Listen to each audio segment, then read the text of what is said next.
আসসালামু আলাইকুম সম্মানিত দর্শক, বরাবরের মতো চলে আসলাম আবার একটি ভিডিও নিয়ে। দর্শক, আজকের এই ভিডিওতে আপনাদেরকে আমি দেখাবো যে কিভাবে সবজি জাতীয় ফসলে যে আগাছাগুলো জন্মায় এগুলো আমরা অল্প খরচে কিভাবে নিড়ানি দিব। তো চলুন আমি আপনাদেরকে ভিডিওটি দেখাচ্ছি এবং আমি যেভাবে আপনাদেরকে দিতে বলবো আপনারা যদি এভাবে দেন খুব অল্প খরচে আপনাদের নিড়ানি দেওয়া হয়ে যাবে ইনশাল্লাহ। তো আপনারা দেখতে পাচ্ছেন যে আমাদের যে মানুষগুলো কাজ করতেছে তারা মানে এটাকে আপনাদের বিভিন্ন দেশে বিভিন্ন ভাষায় বিভিন্ন এলাকায় বিভিন্ন ভাষায় বলে যে আমাদের দেশে যেটাকে বলি কোদাল বলি আমরা, ঠিক আছে?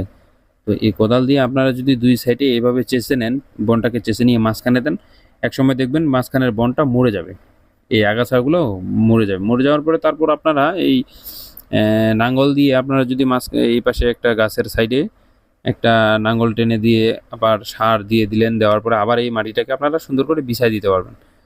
বিছিয়ে দেওয়ার পরে আপনারা কিন্তু ওই সারটা কিন্তু ঝাঁকা দেওয়া গেল এবং ওই বনটাও মরে গেল।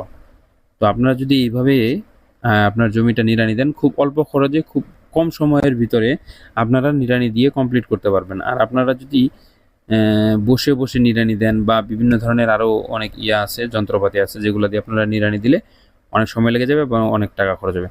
তো বন্ধুরা, ভিডিওটি কেমন লাগলো অবশ্যই কমেন্ট করে জানাবেন। ধন্যবাদ, ভালো থাকবেন, সুস্থ থাকবেন।